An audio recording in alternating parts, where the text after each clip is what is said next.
I'm smiling today. What's got you so happy? Jody, What'd you do now? I'm not allowed to discuss that on the air. You know what? Let's go.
I can't do it. We'll do it live. Do it live!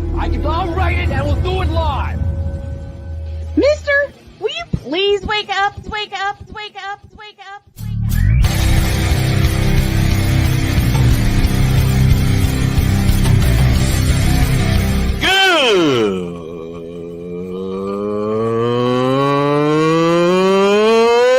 Good morning!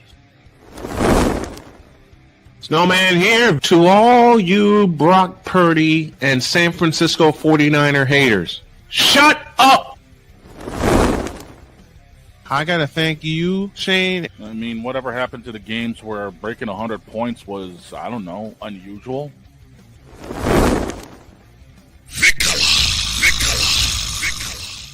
There was one word to sum up the All-Star weekend. Trays.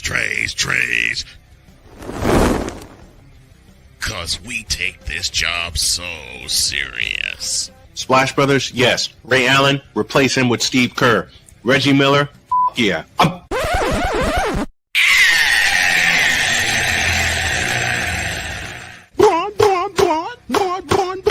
What in the all types of blue hell?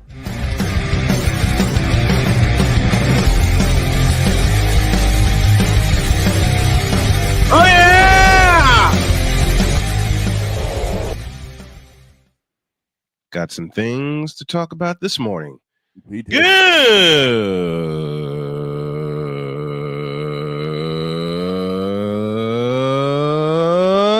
Good morning. Welcome to the Manic Monday edition of Snowman in the Morning. Glad to have y'all with us. Shane Lake is here. The big dog, Bickala, will join us back in the studio. We'll be back in the studio on Thursday as he is on assignment. Droid is out this morning. We love you, brother. He'll be back with us tomorrow.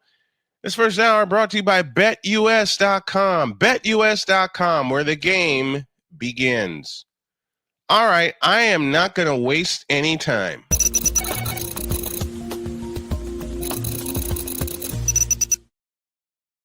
Kyle Shanahan, what the hell was that? You lost to the Seahawks. I know you're pretty much, well, I want to go off, but I can't. Because when Nick Bosa went out, that's when Seattle pounced.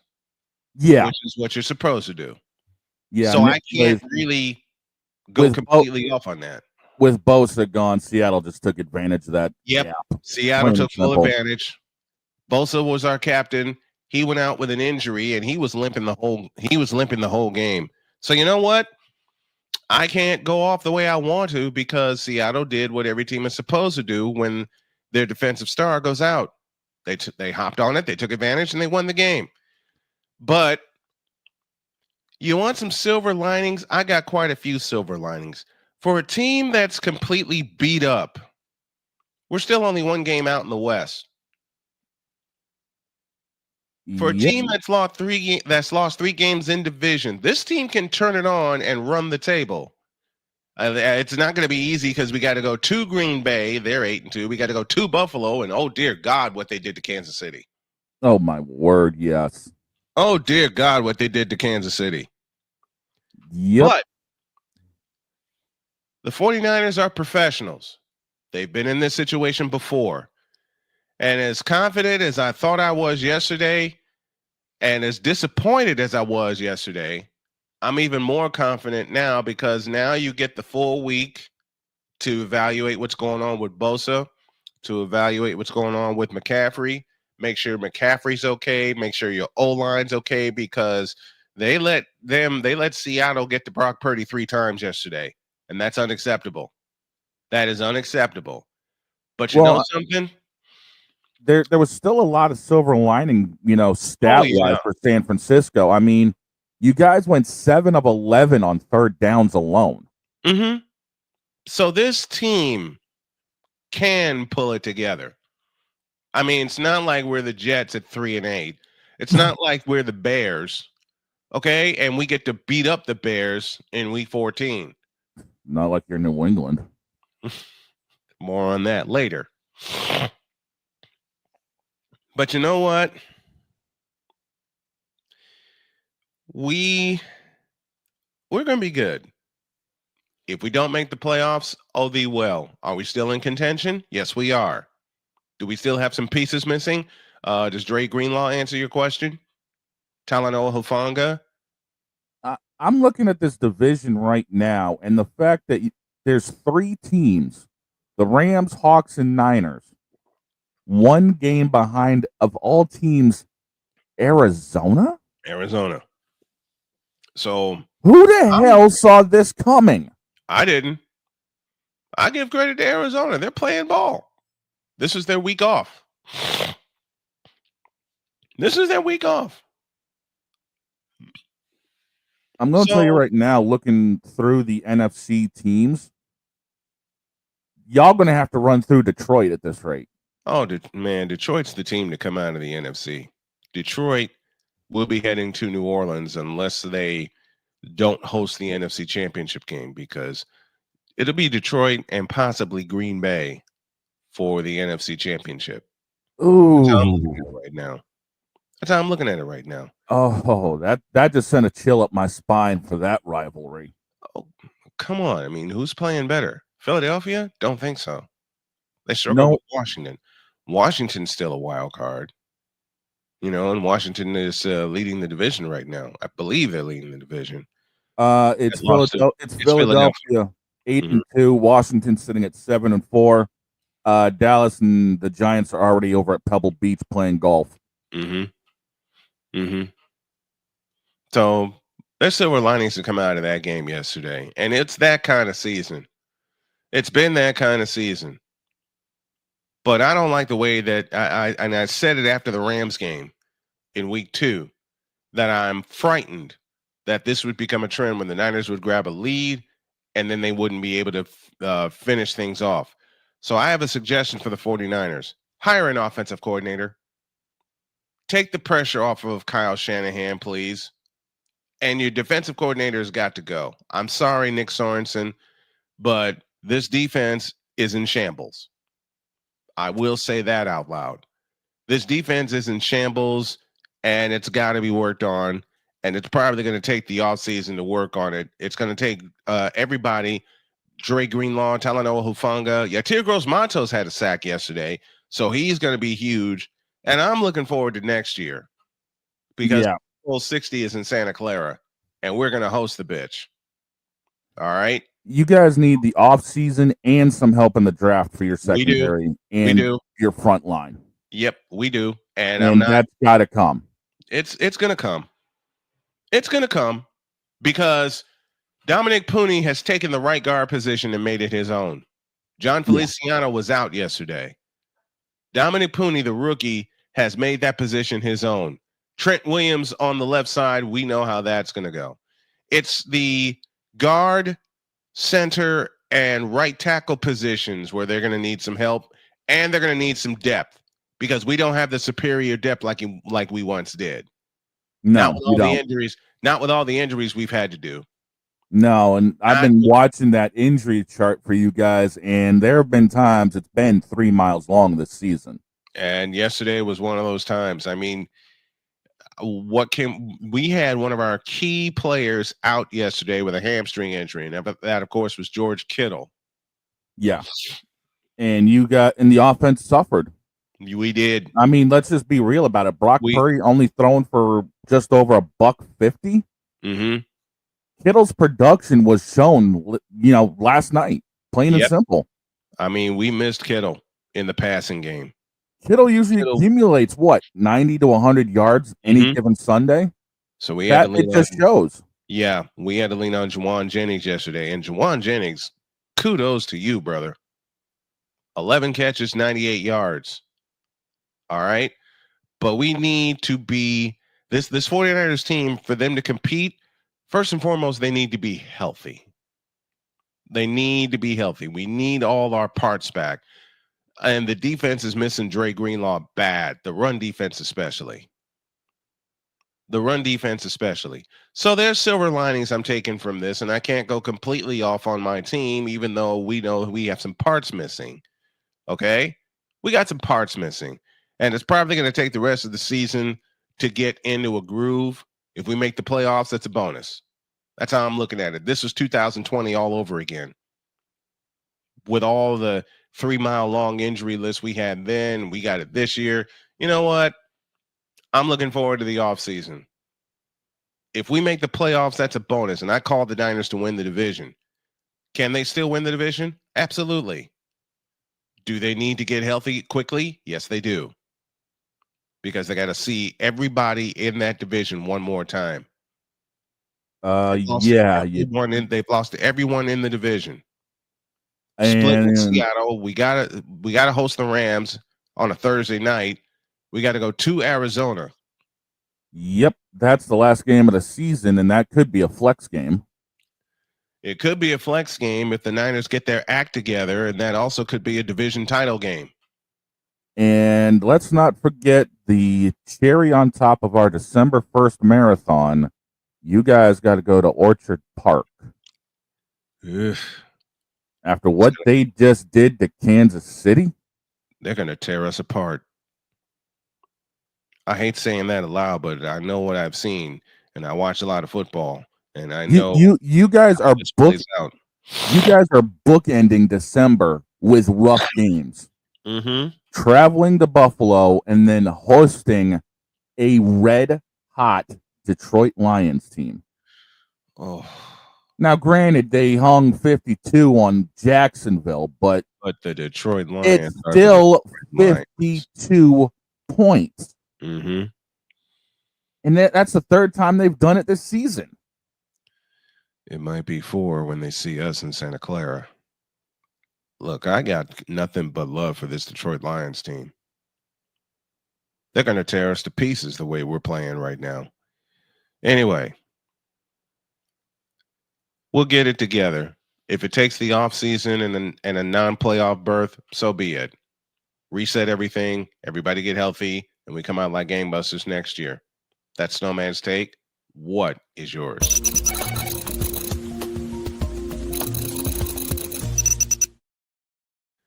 Coming up next.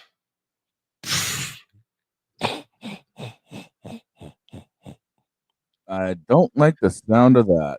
You should. Why? Somebody's going to appear and go in on the Bears. Oh, God help us all. Mm-hmm. He's got some bombs to drop. The commish goes through week 11 in short term. Dear God in heaven, back in the deuce.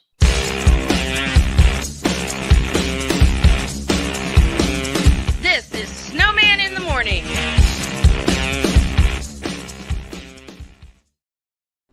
Are you ready to upgrade your coffee game? Prepare for an invasion of flavor with Invader Coffee. It's the caffeinated elixir that fuels champions, the blend that pushes boundaries.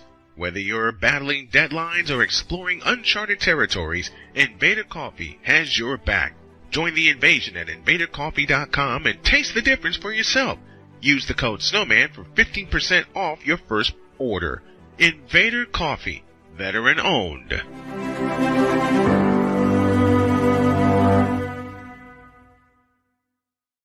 One of the great things about ordering meals from Mother of Macros is that you can do it from the comfort of your own home. Click the national or local delivery link to access the menu, and we'll ship the meals right to your door. We understand you won't always have time to plan, shop, prepare, and cook to provide healthy nutrition for your family, so the process is simple and saves you hours. We know you're busy, so our meals are professionally prepared and packaged. You only need to heat them up and enjoy. We provide macro-balanced, delicious meals chock full of fresh, local ingredients with none of the stuff you don't want to eat. Plus, our menu changes every week, keeping your taste buds wanting more.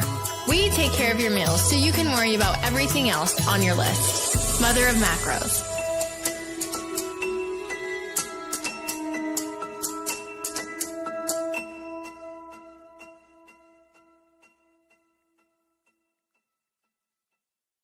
SeatGeek is the ticketing app for fans like the High Five Strangers guy. Game-winning interception. First down. Just a nice, solid tackle. If you're in arm's length, you will be swapping skin with this extrovert. You see, he knows SeatGeek got him a great deal on tickets, so he can focus on what he does best, smacking palms. SeatGeek handles the tickets to sports, concerts, and more, so fans can fan. Quinn. Moment of clarity. I haven't watched BET in years. KP. Drake needs to come back with another triple platinum album. E Digger. And then you have Ray J. Like, I can't stand that River Cricket. The Guru. Okay, the level of crack she's smoking, I don't want it. BS3 Network proudly presents the Knucklehead Chronicles podcast, where from card tips to hot topics to meet beep of the week, anything goes. Live every Sunday at 2:30 p.m. Central.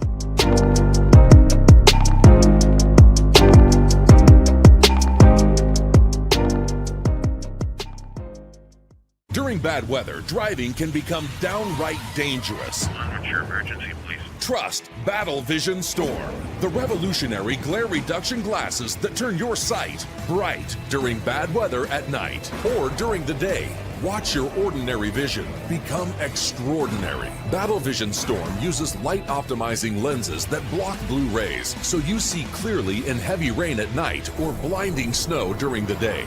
Heavy rain, snow, sleet, or fog can make it impossible to drive. Not with Battle Vision Storm. Get your Battle Vision Storm for only $19.99. But wait, due to rising costs and supply chain shortages, this may be your last chance to get your very own at this low price. There is a strict limit of 4 Battle Vision Storm per order while supplies last. Don't wait, order now. Call 1-800-483-6319 or visit battlevisionstorm.com.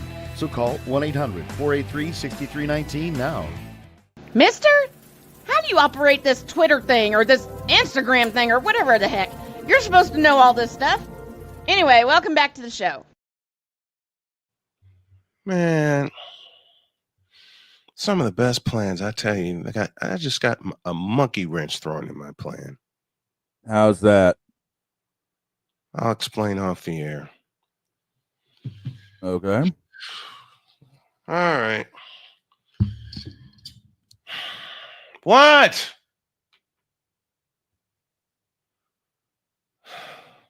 Oh, dear. What? Oh, dear. What? Oh, hell. What?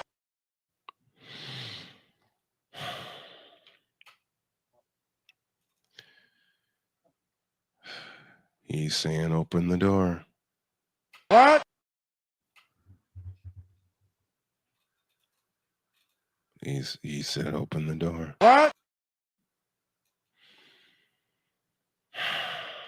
Dear God. Can we get a little hot seat fire up, please?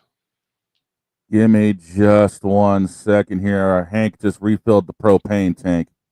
Hot seat, you say? Hot seat. Coming at you.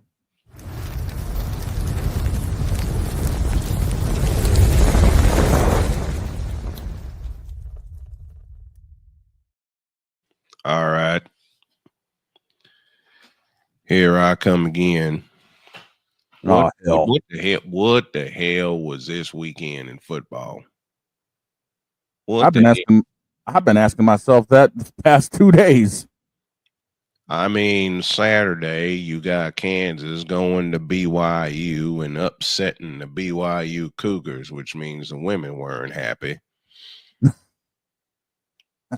You got Oregon barely surviving Wisconsin, and I bet you Oregon froze their balls off while they were in Wisconsin. That's why they couldn't throw, and that's why they only scored 16 points. And for some god-awful reason, those 16 points held up.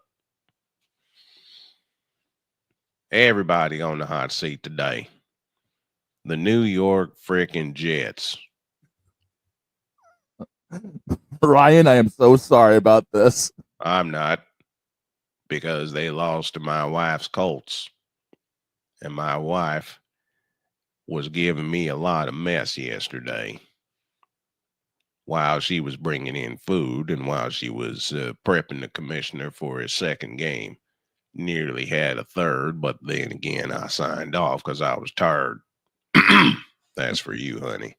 Tired. Not tired. Tired. That's for you, honey.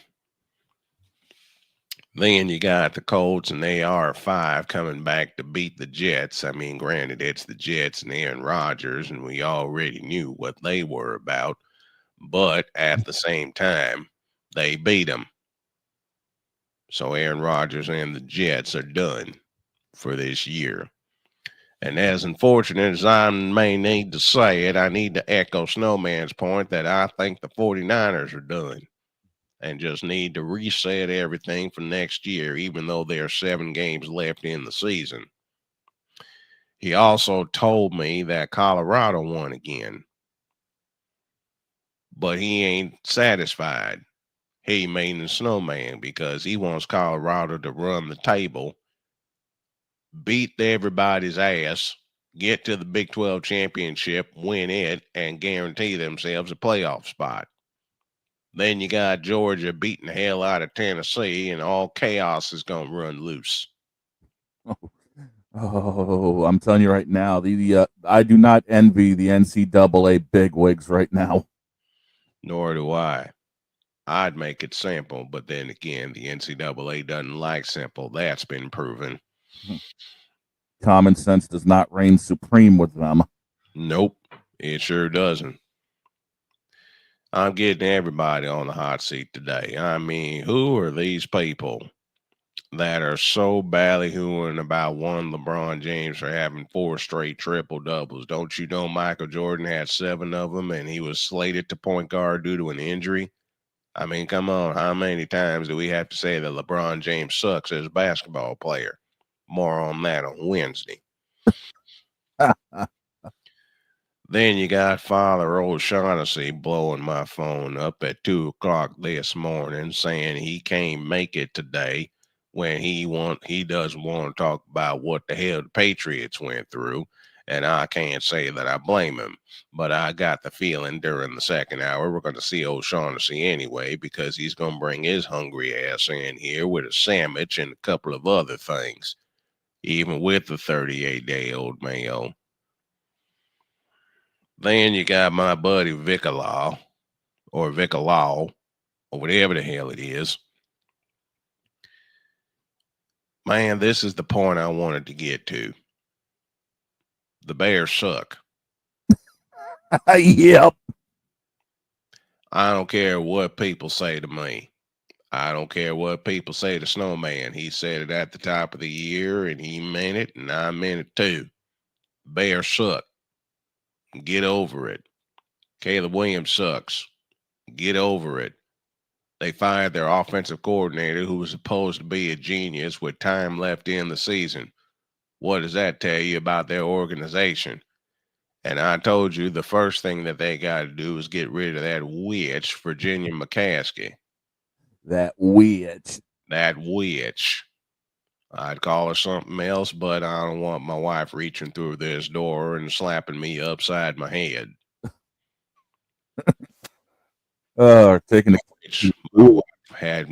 My wife handed me a great meal yesterday with some ham and some buttered broccoli. And of course, she made the bread from scratch. So I filled up while I was on the air. She came in and says, "You want more?" I said, "Hell yeah, baby." Took my plate. She refilled me up, ran through that one. And the next thing I know, she brought me dessert with brownies. And they got destroyed. So y'all know I ended up in the bathroom for about 20 minutes. But back to the Bears. It's 8:30 a.m. on the East Coast, my child. You're making me hungry already. Oh, shut up. Now, back to the Bears. Teams like the Bears, the Carolina Panthers, the New York Giants, New York Jets, y'all all suck. Y'all need to just throw the season away.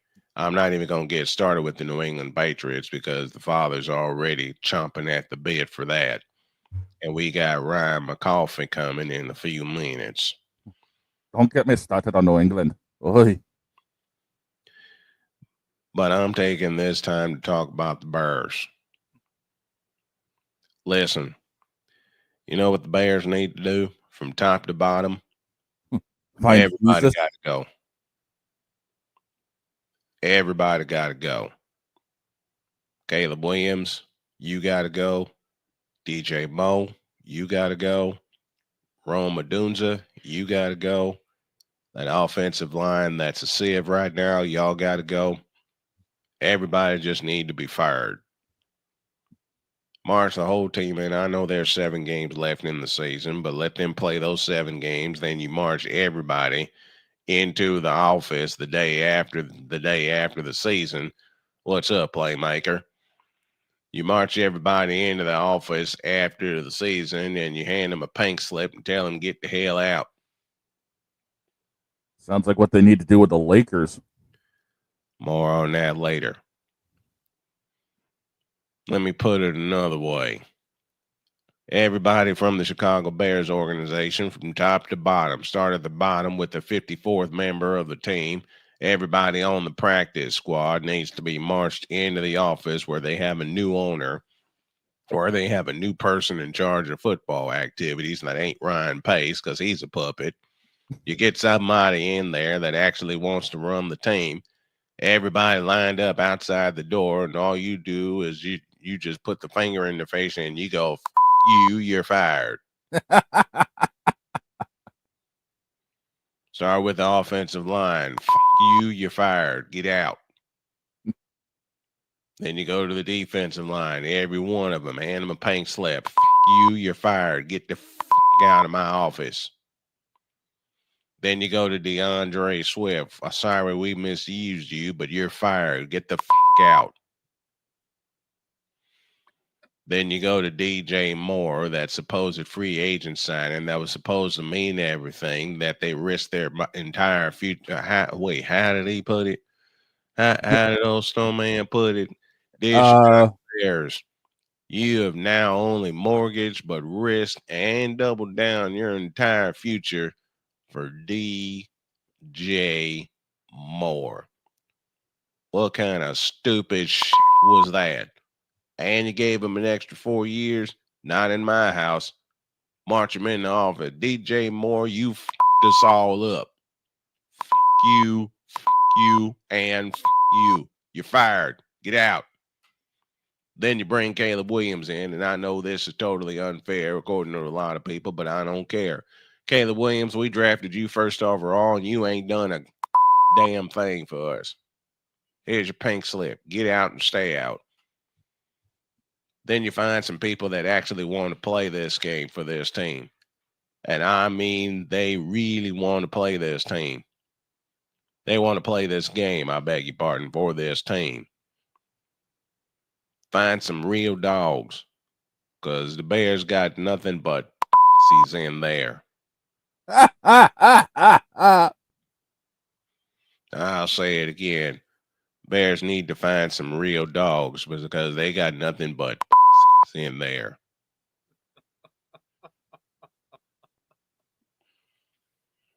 And then you go to Ryan Pace.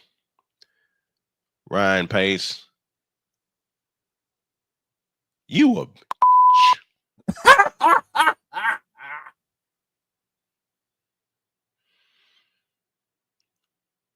Ryan Pace, you ain't done nothing to help this Bears team.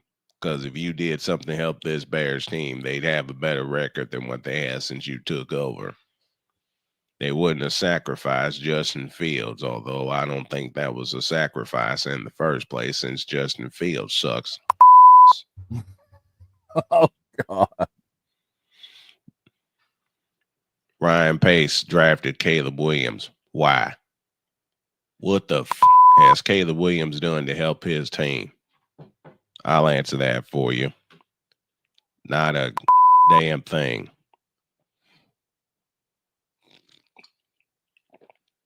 Wife told me to drink tea this morning. I'll get coffee later. Why am I ripping Caleb Williams so much? Because he hasn't done a damn thing since he left Oklahoma. He didn't do diddly squat at USC, and now he's with the Bears. They have a couple of wins under their belt. And since Cameron Jarrell Newton wanted to throw something at Brock Purdy, I'll throw something at him. Cameron Jarrell Newton, they were winning in spite of you, just like the Bears. They're winning in spite of Caleb Williams and not because of him. Get the out and stay out. And I'm running out of propane, so I better wrap this up while I call Hank for a refill because I know the father wants to bang in here in a minute. I already got Hank coming. Don't worry about it. This football weekend, I never want to see it again. I don't care what anybody says. I'm tired of all this bullshit that goes on in college football and pro football. And I'll say it out loud. I know I'm going to get popped in the back of the head for this by my loving wife, but I'll say it out loud. Caleb Williams, you a bitch. Roma Dunza, you a bitch. DJ Moore, you just plain suck. Oh, by the way, you a bitch too. Best player they have on that team is DeAndre Swift, and they're misusing him. Wait, what? What did Rome do wrong? I'll tell you what Roma Dunza did wrong. He got drafted by the Bears. He got drafted by the Bears, and now he's in this culture that completely sucks. And you wonder why I'm talking about a team or a city that has both Bears and Cubs in their town. They both suck. And they're going to continue to suck in many more ways than one. I didn't want to come in here and destroy everybody, but given what happened, I couldn't help it. Now, y'all get the hell out of here. We got work to do.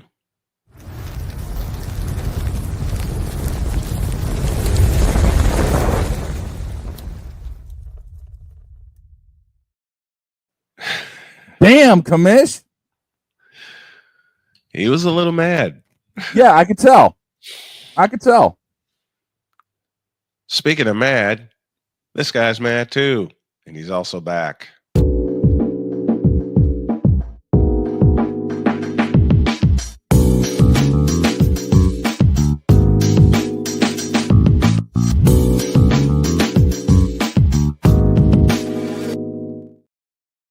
Ryan McCarthy is back with us. What's going on, man? Plus on my coffee.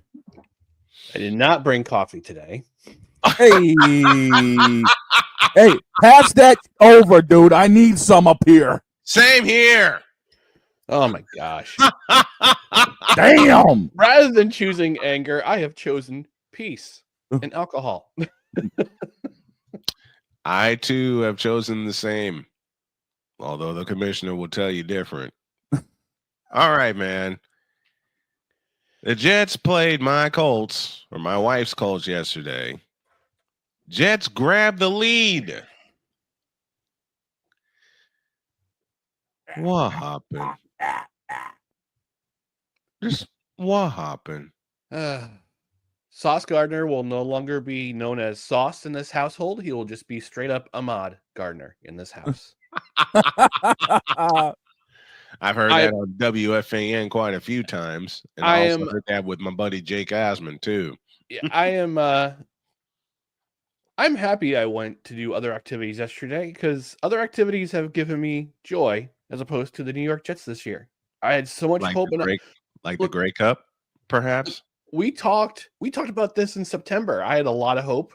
Yep. The Jets had just beat the Patriots on Thursday night, and they beat my Jets a few weeks later. So, tat for tat, I guess. Yeah. What do you expect? But the game that changed the season was not the Bills game. It was not the Steelers game. It was the Broncos game because it truly showed whose Jets team was. Mm-hmm. They weren't. It just showed y'all weren't scrappy enough. No, I don't know what happened I can't tell you what. They're not scrappy. They're soft. They can't tackle. They can't identify them. They can't identify themselves correctly on offense. You should go through Breece Hall. Breece Hall is your guy. Breece Hall did most of the work yesterday on offense. Mm-hmm. You can't recognize that. So whoever the next quarterback is, whoever next coach or GM is going to be, because Joe Douglas has quietly quit. Yes, he has. And I'm pretty sure that firing decision by Woody Johnson after the London game, I think that was the worst decision of the season. I think and it backfired on them, and they've had one win since. So, like, what do you think that was going to do? What do you think that was going to do? Initially, I defended it because I'm sitting there going, okay, Woody's making a decision. His regime has never fired a coach in season, and he's doing something about it. He's getting rid of the problem. What he thinks is the problem now. It turns out that wasn't part of the problem. Coaching is part of the problem. That's the symptom. It's not the diagnosis. Player performance on the field is a symptom. It's not a diagnosis. Right. The diagnosis is the ownership. Has been and will be since 2000. Mm-hmm. Al Groh was the coach. So I have made the decision to, like, we're not doing, like, my partner and I on Victory Mondays, we're not going to do it anymore because neither of us are in the mood to talk about a team that is underperforming, that has so much talent but underperforms every single week. Yes. And yes, we find better things to do with our lives. Yesterday, I went to a local hockey game yesterday. I enjoyed myself there. Good. Even though the Adirondack Thunder lost 7-1, I still enjoyed myself because at least the beer was good and the company was better. I was about to say, man, you're residing in the basement here with me, so I mean, what else are we supposed to do? Yeah, and then it's all of a sudden Miami's coming back, and I mean, granted they played the Raiders and the Rams the last 2 weeks, but we lost to the Rams. I can't say anything.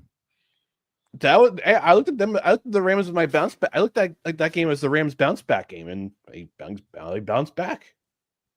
I just love how all these bounce back games are at New England's expense. It's like, come on here. What are we good for here? What are we, the rebound chick? This season, you guys are, yeah. Yeah. Oh gosh.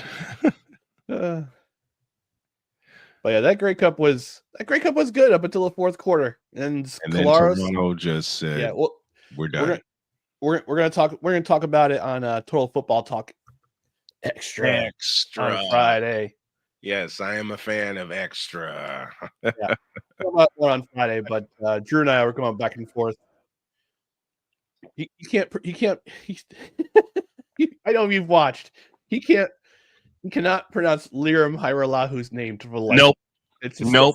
He's tried. We said, Drew, God bless you, but you couldn't do it. And here's the thing: I said, if the Toronto Argonauts win the Grey Cup, we have to try to get him on so he can try to pronounce his name in front of him. So, that was a decent game all the way up to the fourth quarter, and Kolaros cuts his finger. You can tell he's in discomfort, and he throws his interceptions, and that was that. That was it. That was the game changer. Same with Nick Bosa yesterday in Santa Clara. Once he went out, the Seahawks took advantage. Hey, it happens. I'm sure my co-host Dustin is one of the happiest dudes because he said I'm gonna go home and watch my Seahawks get blasted by the 49ers. I know he's jumping up and down doing a victory dance right now. Yep. Okay. To your New Jersey Devils. Yes, a much happier topic. Much happier topic. Much happier topic. Talk to me about your Devils, man. They're doing great this year so far. So far, so good. So good. I think part of it is the new coaching system. They're a little bit more conservative than they were last year with Lindy Ruff. Lindy Ruff's systems have a shelf life these days. We saw it in Dallas. We saw it in New Jersey. And now you're seeing in Buffalo right now. The Buffalo Sabres they're no slouch. They're no slouch. Although Tage Thompson got hurt the other day, but yeah, this team is good. They've figured out their goaltending. Their defense is much better than last year. Granted, they got goosed. They got skunked 4-0 in Tampa, who absolutely has a doubles number for the last half decade. Yeah. But I was pleasantly surprised to see what they did in Florida and at Sunrise. Yeah. Those 2 games last week. I said they're coming off a really bad loss against San Jose. That was on the heels of a back-to-back of a comeback, a huge comeback win against the Islanders the night before. Poor performance against San Jose. Can't get pucks in front of Mackenzie Blackwood, the former New Jersey Devil. Just can't produce anything. And you figured, okay, this might be that game is going to tell what kind of teams this is going to be. They go into Florida, beat Florida 4-1. So, okay, is this an aberration? Because Florida's defending Stanley Cup champion, even with all the players they lost. Right. They're still one of the best teams in the league. Yep. To be the champs, you got to beat the champs. 2 nights later, 6-2. You just went into Florida, into Sunrise, into the den of the defending Stanley Cup champion, and you waxed them, and you beat him by a combined score of 10-3. Incredible. How do you explain that? How do you explain that one? In the words of one John Sterling, that's hockey, Susan. Speaking of John Sterling, congrats to him on his retirement. And I got to send a shout. I did this on Friday. I'll do it today. I got to send a shout to my buddy Dave Sims, who will be the brand new play-by-play voice of the New York Yankees. I'm working on getting him on the show so we all can show him some love. A fellow cancer survivor, been the television voice of the Mariners for 18 years. And when I got that, I was so happy for him, because if anybody can follow a legend, hey, then that's him. That's Dave. That's Dave Sims. Easily. Yeah. That is Dave Sims. And I'm so happy for him. I am so pleased that he will be the radio voice of the New York Yankees. So now I got him to listen to. I got Robert Ford from the Astros to listen to. I got my buddies in Chicago for the Chicago White Sox to listen to. And I tell you what, boy, it's going to be a great year listening to baseball on the radio next year, man. It's going to be a lot. It's going to be a lot of fun. I just hope that your White Sox improve from whatever they had this year. Man. I think they will. Hope they do. I believe they will. I believe they will. Because there's no way to go but up. All right. Yeah. I was about to say, don't get me started on what we need up here in Boston. Mm-hmm. Ugh. Because it was the Blue Jays that knocked out the Red Sox. Yep. Out of playoff contention. Yeah. We have absolutely zip for pitching right now, and our offense needs a whole lot of work. Mm-hmm. Hell of a lot of work. But I mean, we're relying too much on Devers. We need to spread that cash around a little bit more and try to make some moves. And granted, there are a few big bats, Juan Soto, that are currently available, but yet again, do we have the cap room to make these moves? Juan Soto will wind up with the Mets. I'm going to say that out loud. I just got the Ghiblies. You and me both, and we don't have. Listen, the Yankees are trying to retain him. The Mets are trying to snatch him. Yeah, but they got to figure out what to do with Pete Alonso too, because he's also a name that's floating out there in free agency. He's staying. They're going to find a way to make him stay. Nah, he'll be a Dodger.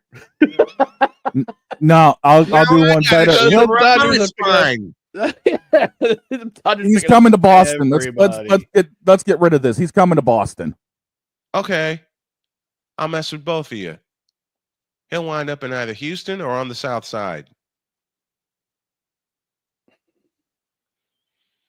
And by the way, the South Side too soon to be Nashville White Sox. I mean, sorry.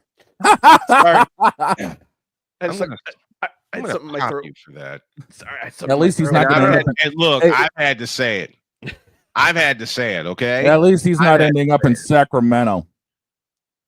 Oof. Woof. Oof. That situation there. Woof. Well, he could always be going down to wherever the hell Tampa Bay's relocating for the season. Oh, they're playing at George Steinbrenner Field for the season. Because it's going to take a full season to fix that roof. Yeah. And then they're going to be tearing that place down anyway to make room for a new park. So they may as well just tear it down and build it now. Yeah, they should, but or alternatively, and build it now. Alternatively, you sell a team to a group of investors in Montreal, and we get the Expos back, baby. No. I know. It'll never happen. It'll never happen. I know. You know what? The Rays to Montreal would work. It would work. I thought it should work. The only problem is you they can't don't have a park. They don't have a park because you can't use Olympic Stadium. No. The rule is right. They had to fix the roof, which will take another 10 years at Olympic Stadium. And you can't host an event if there's more than 3 centimeters of snow on the roof of that stadium currently. Mm-hmm. So that's basically till about. No, I'd say till about May in Montreal. So they'd be on the road for the first month of the year, if not 2. Yeah. Unless they come up with some outdoor stadium. Oh God. There were plans in the works until they moved to have an outdoor stadium in one of the old rail yards in Montreal, but unfortunately they couldn't find Jeffrey Luria had to toy. Yeah, exactly. There's your hospital moment. Thank you. Patooey. It's like, well, I can't afford to play this team. I can't afford to do this and that. And he's suddenly he's like, you know what? It's Major League problem. You take care of this problem. I'll buy the Florida Marlins instead. Yeah, and we see what happens there. Dumbass. Okay. There's one other topic that I had in mind. Oh God. Oh boy. I can't believe I'm going to bring this up today. Oh boy. What? Give me this button, because I don't know how this word will go over, but I will do it anyway. The pacification of Bronny James. Oh, that I was bracing. You're going to bring up that. But it's Monday. I know it's Monday, but we got you here for the first time in a couple of months. I'm hoping to get you back weekly, but I know that depends on your crazy schedule right now. Mm-hmm. But doggone it, I'm going to end this segment with some fun and pose the question.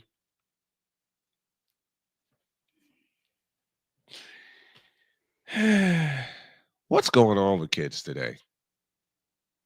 What's going on with entitled, privileged kids? I don't know, Jerry Seinfeld. You telling me? I think I've got kids today. I think I've got. with these kids? You know what? No. I've got the answer for this. Okay. Right here. Yes, LeBron. It is you. There's always been you. Forever be you. You're the reason why your kid's such a little forever and ever. Amen. Carry on. Thank you. Ay. So where do you do the? I'll end with this. Do the Jets do what I suggest? Do the Jets do what the commissioner suggested the Bears do? Just bring everybody in and push the plunger. Just let them all go. We don't.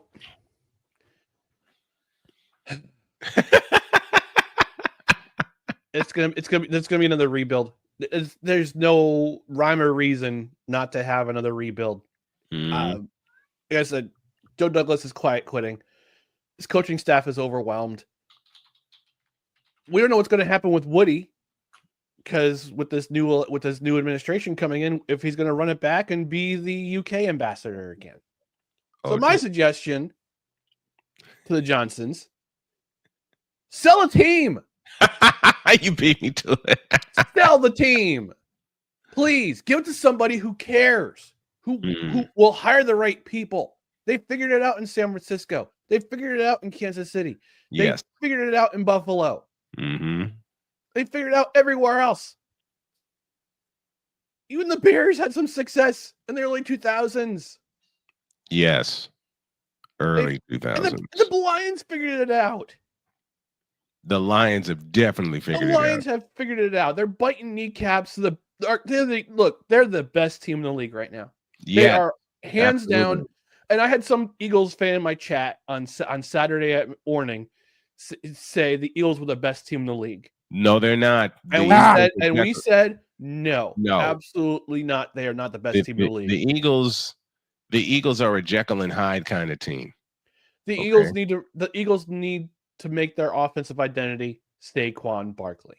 Yep. He is their offense. He's their offense. Yeah, great. Jalen Hurts can do Jalen Hurts things. Granted, he has a running game. Jalen Hurts has regressed. But I think he can be more of a they need to make him more of a facilitator rather than the point person of that offense. Rather than it goes through Saquon. It goes through Saquon. Now the biggest thing is, why does it seem like this league now, outside of 3 or 4 teams, is scared to run the ball?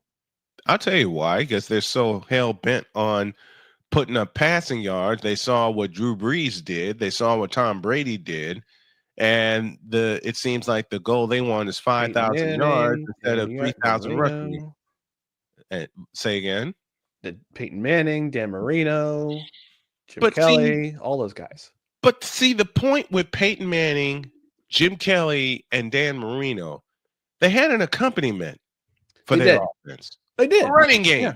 Yeah. Same with Brady for the longest time in New England. Exactly. Same with Brady. They were not afraid to run the football. No. And this is the crazy part that drives me nuts with the Jets offense. At least the Broncos, when they brought in Peyton Manning for the last however many years he was with the team, 7 seasons? 5 seasons? 5 seasons. 5 seasons. For the last 2 seasons, I had to think John Elway sat him down and said, listen, we know what you can do with the ball. We know you can throw the ball around. You're getting older. We need to have a complementary running attack for you because you can't do this by yourself. The Jets management should have done this with Aaron Rodgers before the season began. Actually, heck, before last season began. You should have said, we know you're talented. We know you've got an arm, but you're getting older. We know you want to win. We can win with Breece Hall as your running back. And they've failed to do that. Too scared to run the offense through Breece Hall. You saw it in the second half yesterday. You saw it. You did. I didn't. Well, I had to do the game. So. Oh, yes, you did. What's your common comment? Wifepick.exe. Wifepick.exe executing wifepick.exe completed. She's, you know what? I told her that, and she started cracking up. And she says, well, and he says he has two of them, one for you and one for me. I told her the one you did for wife pick, and then the Homer pick, and she just starts cracking up laughing. My daughter even gets in on the fun. Yeah. My daughter Cheyenne gets in on the fun. I did pay attention loosely to the scores just because at first intermission, I was just looking at the scores and I see the Jets had the ball. And by the way, Jeff Ulbrich, if your quarterback who has won games before says, let's go for it on fourth down and win this game, you should probably listen to him. Instead of going for a field goal, because knowing your defense has been soft all season long. The defense you put together, by the way, who can't stop the run, can't tackle worth a damn. You should have listened to your quarterback. And the Colts marched right downfield on that game-winning drive and stole the game. As soon as I saw the field goal pop up on the game cast, I said, nope, this game is going to be the Colts are going to win this game. And guess what happened?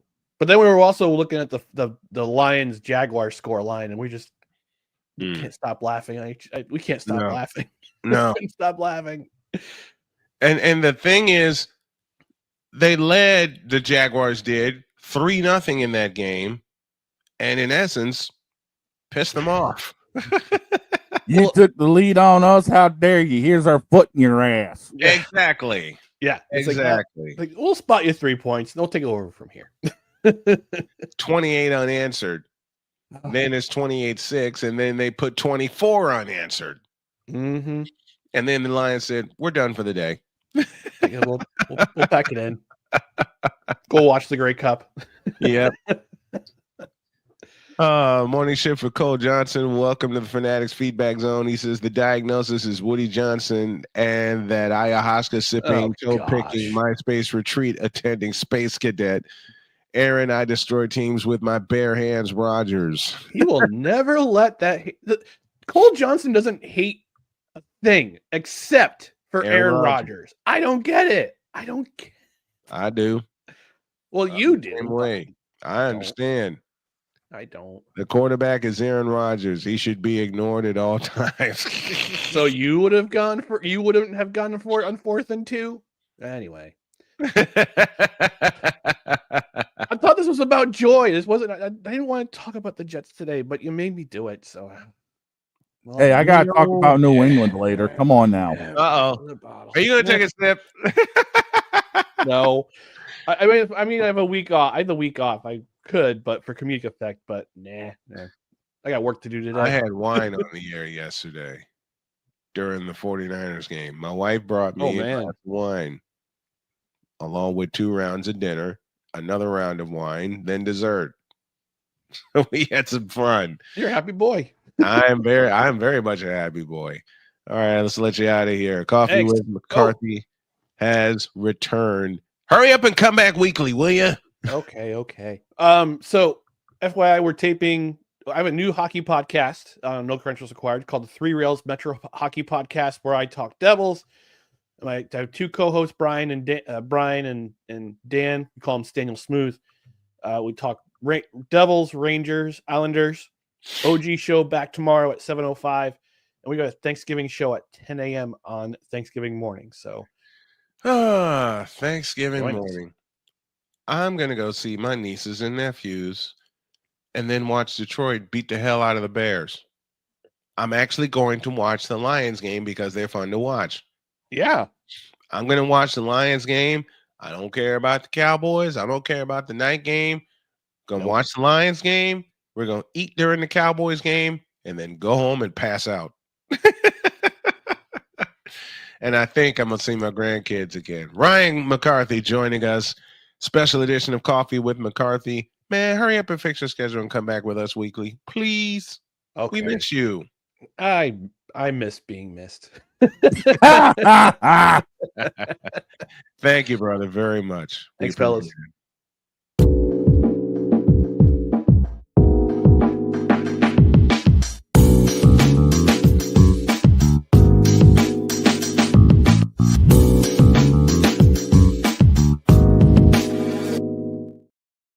Hurry up and come back weekly, will you please?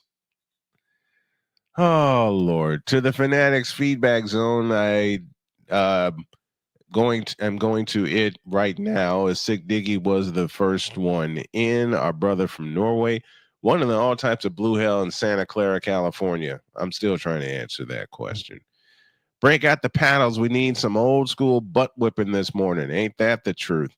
Since it's Manic Monday, can y'all play either the Bangles hit or the Prince version of Manic Monday? No and no, because I don't want a copyright strike against me. The Whip Around was brought to you by Daddy Joe's Rawhide Belts. Even though we didn't do it this morning, we'll do it tomorrow. The belts for chapping that hide raw. That's Daddy Joe's Rawhide Belts. Salute to Gary, Indiana. Why are you leaning over like that? Because if this is how we're heading into halftime, I can only imagine how we're coming out of halftime. So, I think the father just answered my question. And he's been busy on the phone, hasn't he? Look, he's been sending me messages like crazy. All right. So, Father O'Shaughnessy will take us out of halftime.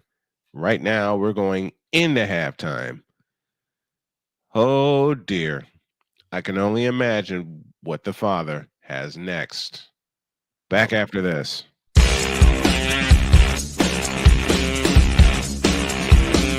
This is Snowman in the Morning.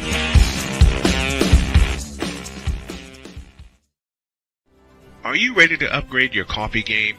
Prepare for an invasion of flavor with Invader Coffee. It's the caffeinated elixir that fuels champions, the blend that pushes boundaries. Whether you're battling deadlines or exploring uncharted territories, Invader Coffee has your back. Join the invasion at invadercoffee.com and taste the difference for yourself. Use the code SNOWMAN for 15% off your first order. Invader Coffee, veteran owned.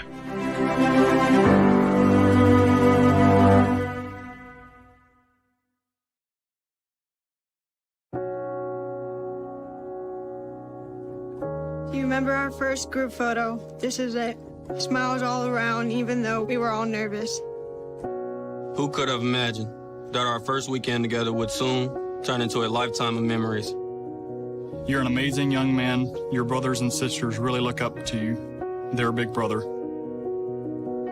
It's so cool to watch the adult that you've become, and you really have done as much for us as you think we've done for you. You know, it took 20 years, and I got my third child who was 17 at the time. There are so many rewards in life. You coming into our home was one of the greatest rewards we could have ever had. I ain't never felt so much love before in my life.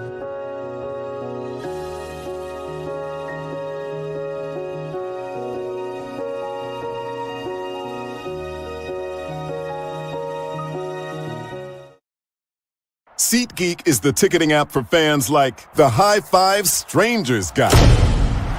Game-winning interception. First down. Just a nice, solid tackle. If you're in arm's length, you will be swapping skin with this extrovert.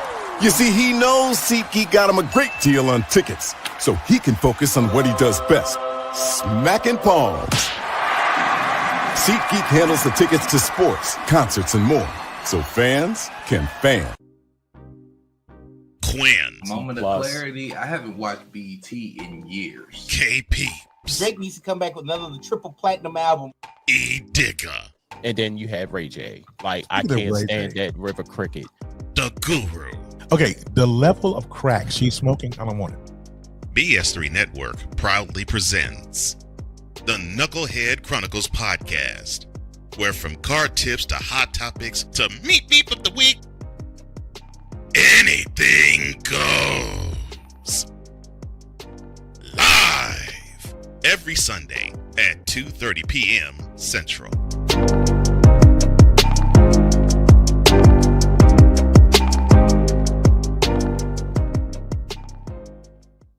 Sports bettors, listen up. Your favorite sportsbook, BetUS.com, is back and in our 30th year of action. With live in-game betting, incredible odds with daily odds boosters, props and parlays, fast payouts, and exceptional one-to-one customer service, we got it all. And when you sign up today and use the code SNOWMAN, you will get a 125% deposit match on your deposit. Log on to betus.com or call 800-792-3887. That's 800-79-BET-US. BetUS.com, where the game begins.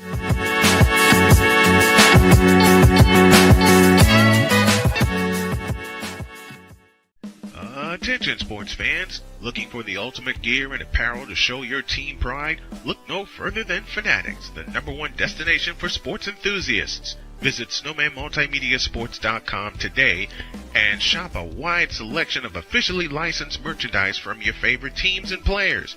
From jerseys to hats to accessories to collectibles, Fanatics has it all. Don't miss out on the chance to elevate your game day experience. Head over to snowmanmultimediasports.com/fanatics and gear up like a true fan with Fanatics. Officially licensed everything.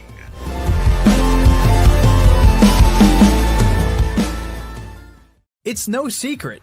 Today's consumer wants convenience and likes things on the go. They want to be listened to and receive instant solutions to their queries.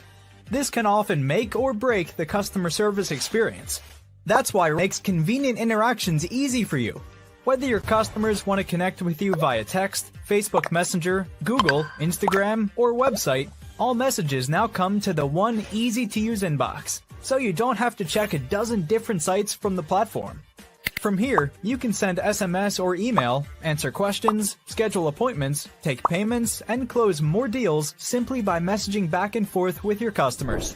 When someone searches for a business like yours, they will look at your reviews. So unless you have more positive reviews, they'll choose someone else. Luck makes it easy to collect hundreds or even thousands of reviews from your customers. Simply send a review invitation or create automation that requests customer reviews right after the sale, or maybe right after a service is completed. It will take them 30 seconds or less to leave the review. Now those reviews will show up on the search result and increase your ranking that matters most. Plus, our advanced reporting will show you exactly where your leads are coming from and if your website or ads are doing their job. So why are you waiting? Put your business way in front of your competitors, get more leads, convert more of those leads to paying customers by getting started with today. Mister? How do you operate this Twitter thing or this Instagram thing or whatever the heck? You're supposed to know all this stuff. Anyway, welcome back to the show. Back from halftime. And thank you to everyone that's appeared in the Fanatics feedback zone. Thank you to all that have tuned in this morning. We love you all. You should probably, Victor Locke is with us. He's in the office today. You should probably pass out during the Cowboys game. Already planned. We're going to watch the Lions kick ass. We're going to eat until we can't eat anymore. And then we're going to go home. Nice. We're going to go home. Which means my nieces are going to wear me out. Oh, I'm sure. I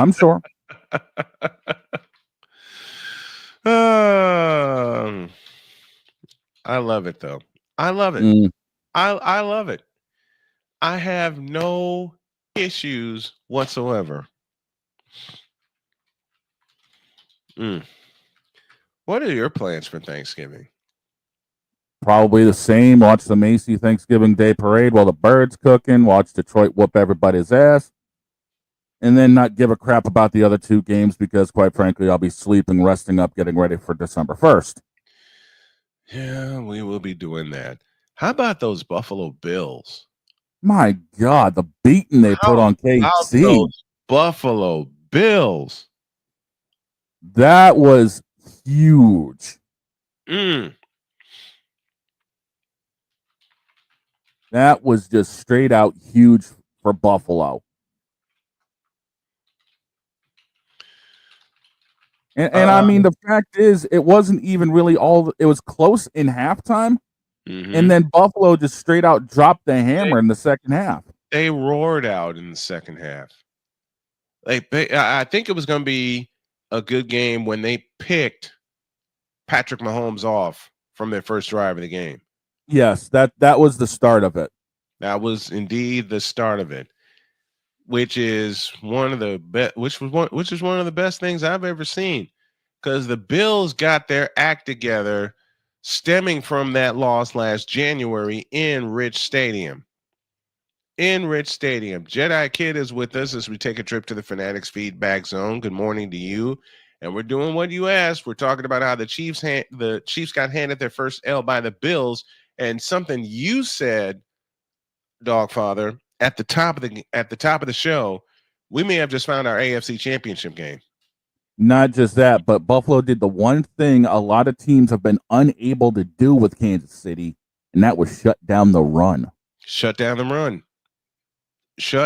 run. They took away the thing that Kansas City has been trying to establish all year, quite frankly, if you want to be honest. And they made Mahomes. Jordan said they were beat up. Somehow they found ways to win, but they couldn't keep leaning on those ways to win. No, and Mahomes got turned one-dimensional, and it showed last night. Mm-hmm.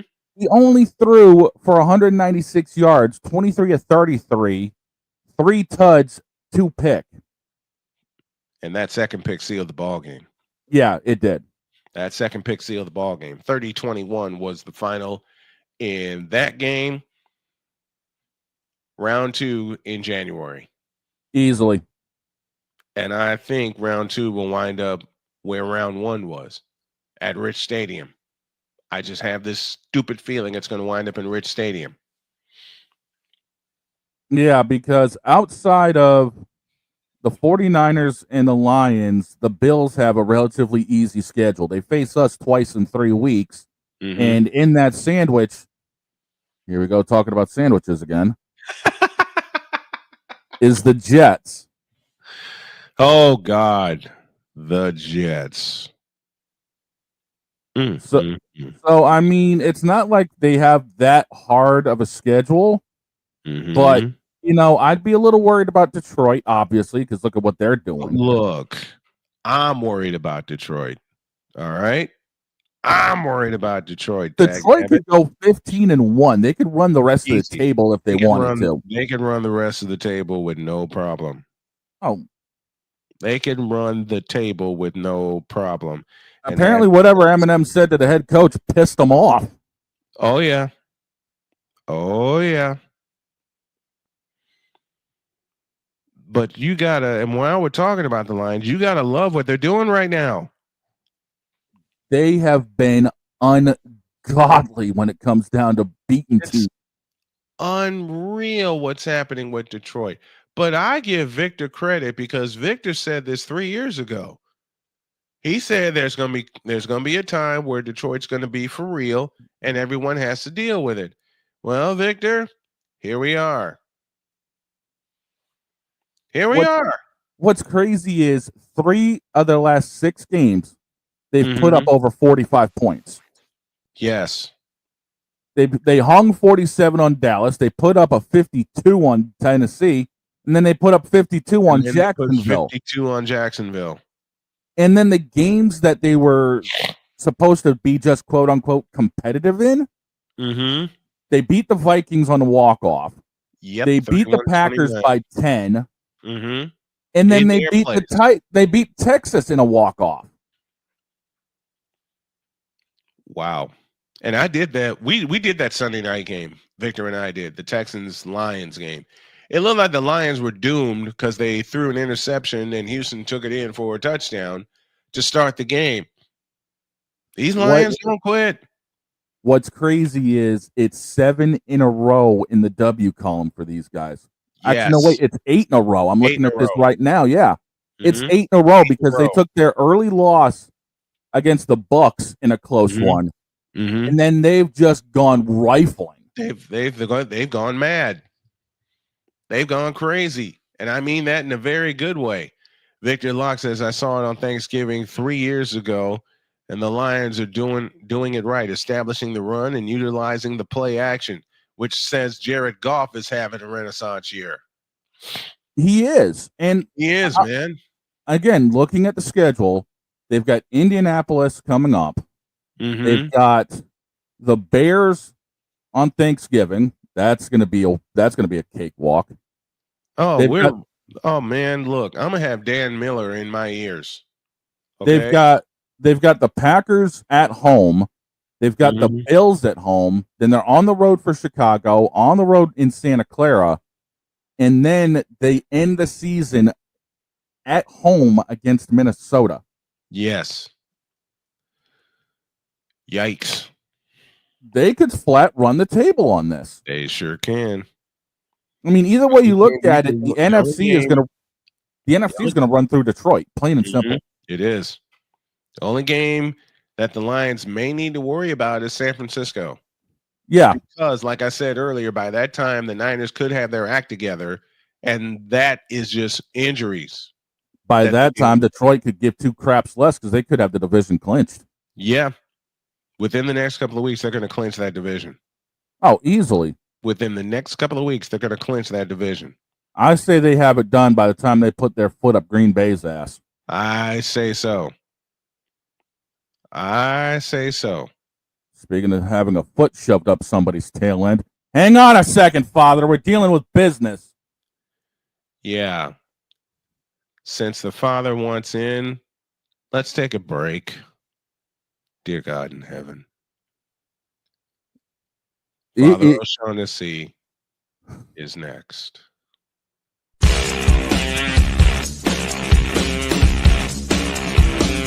This is Snowman in the Morning.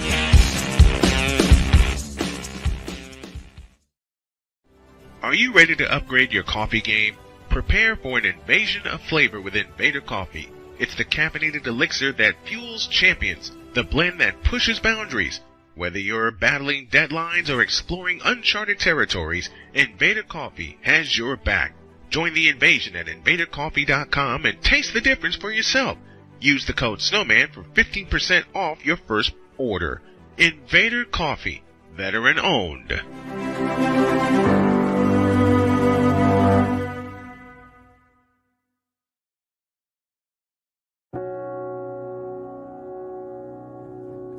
Do you remember our first group photo? This is it. Smiles all around, even though we were all nervous. Who could have imagined that our first weekend together would soon turn into a lifetime of memories? You're an amazing young man. Your brothers and sisters really look up to you. They're a big brother. It's so cool to watch the adult that you've become, and you really have done as much for us as you think we've done for you. You know, it took 20 years, and I got my third child, who was 17 at the time. There are so many rewards in life. You coming into our home was one of the greatest rewards we could have ever had. I ain't never felt so much love before in my life.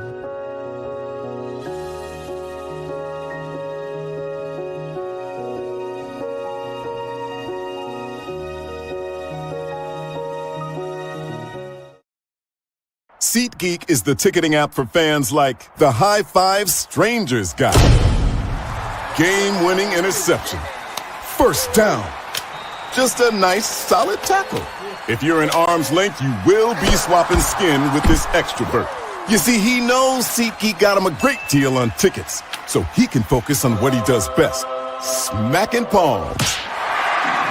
SeatGeek handles the tickets to sports, concerts, and more, so fans can fan. Quins. Moment of clarity. I haven't watched BET in years. KP. Drake needs to come back with another triple platinum album. E Digger. And then you have Ray J. Like, I can't stand that River Cricket. The Guru. Okay, the level of crack she's smoking, I don't want it.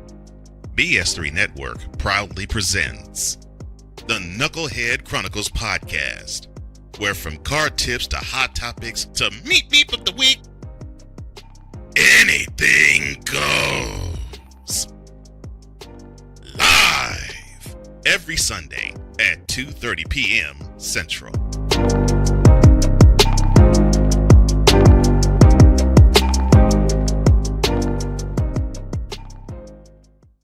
Sports bettors, listen up. Your favorite sportsbook, BetUS.com, is back and in our 30th year of action.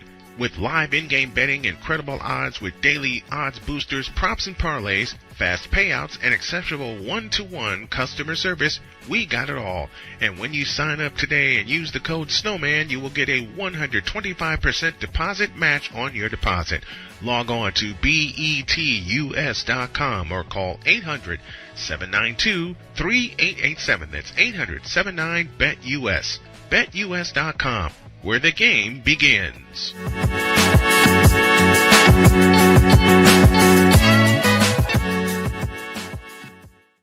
Attention sports fans, looking for the ultimate gear and apparel to show your team pride? Look no further than Fanatics, the #1 destination for sports enthusiasts. Visit snowmanmultimediasports.com today and shop a wide selection of officially licensed merchandise from your favorite teams and players.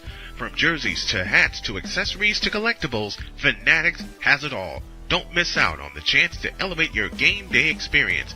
Head over to snowmanmultimediasports.com/fanatics and gear up like a true fan with Fanatics. Officially licensed everything.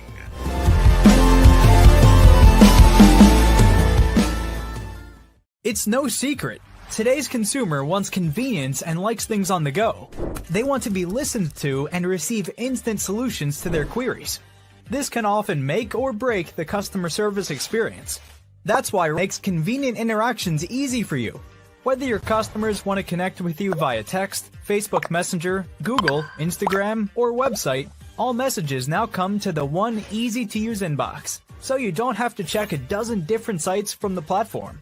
From here, you can send SMS or email, answer questions, schedule appointments, take payments, and close more deals simply by messaging back and forth with your customers. When someone searches for a business like yours, they will look at your reviews. So unless you have more positive reviews, they'll choose someone else. Luck makes it easy to collect hundreds or even thousands of reviews from your customers.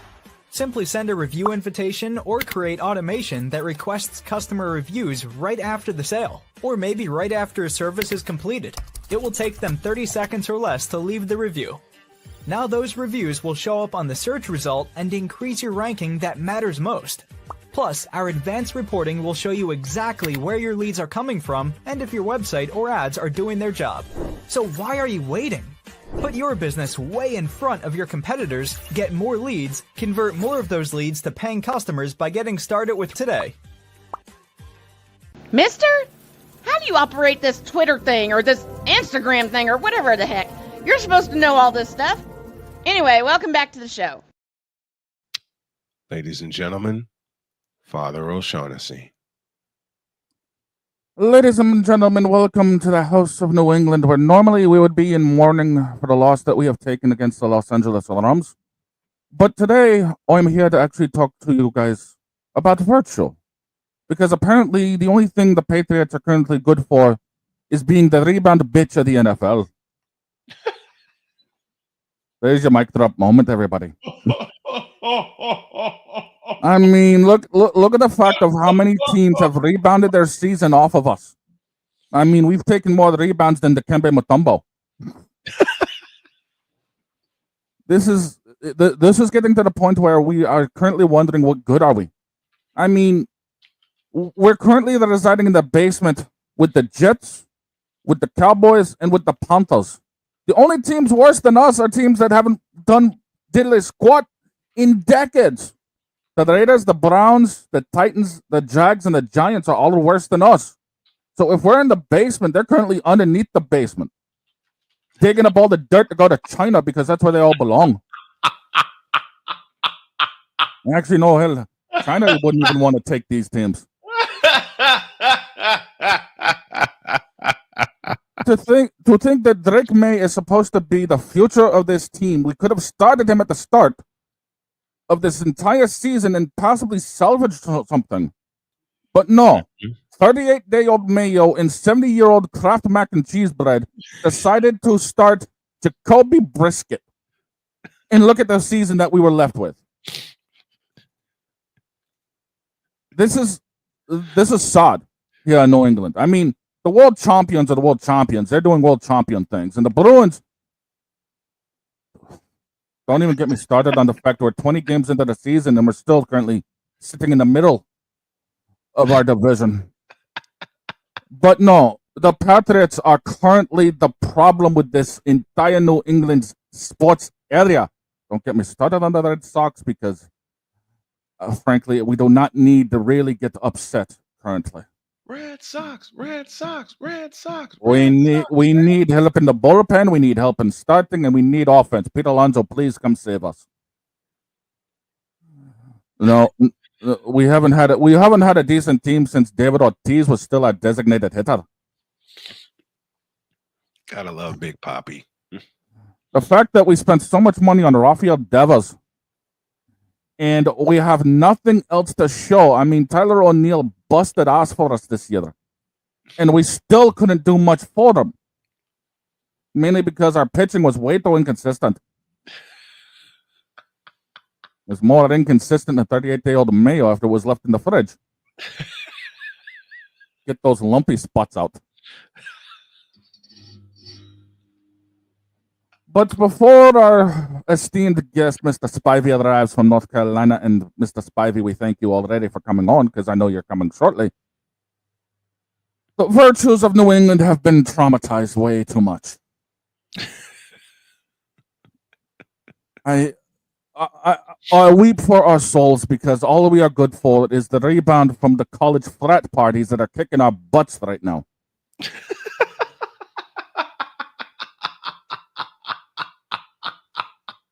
And with that being said, stay tuned. Later on, I am sure that the daily our confessional series will be debuting at some point where I think the detective is working on a case right now, which is why he is not here. And trust me, if you think this is good, just wait until later. But always remember to praise the New England teams that are actually worth a damn, and just remember, yes, Robert, it is you. It has always been you, you devilish little bastard. Because you are no good for New England. You need to leave, sir. And take all the idiots with you. Forever and ever. And I say, as the church rises as one, amen. Now go show the city fifth some love. They need it because LeBron's still being an idiot.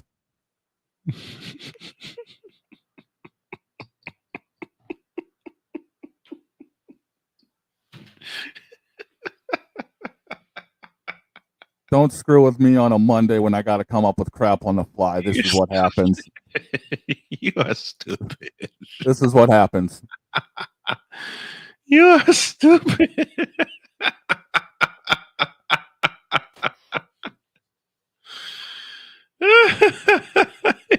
You are dumb.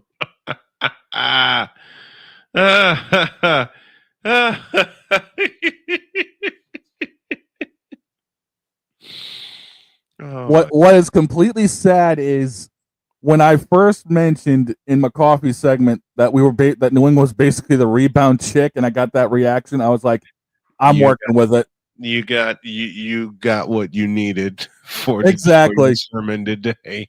Yep. The virtues of the New England teams have been traumatized. Oh my gosh. Oh my heavens. And as soon as you said it during McCarthy's segment, a bell rang in my head, and I said, I bet you O'Shaughnessy runs with it. I bet you he does. Sure enough. Oh, gosh. And mind y'all, I'm doing all this without coffee. I have mango pineapple tea with some vitamin C in it. So you all know what I'm going to do after the show, right? Yep. Oh, gracious. We've had a lot of fun. And thank you to the folks at WIRUDB in Chicago that are tuning us in this morning and can tune us in 5 days a week. Thank you to the folks at WLAO in Baltimore and WJKS in Indianapolis, Indiana.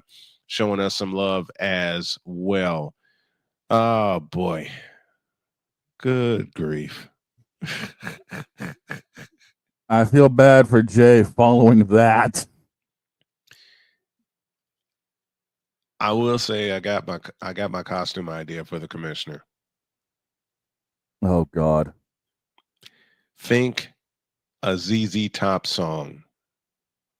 Oh boy. I think I know where you're going with this. And hey, speaking of North Carolina, he's here. It's got to do this right. From North Carolina.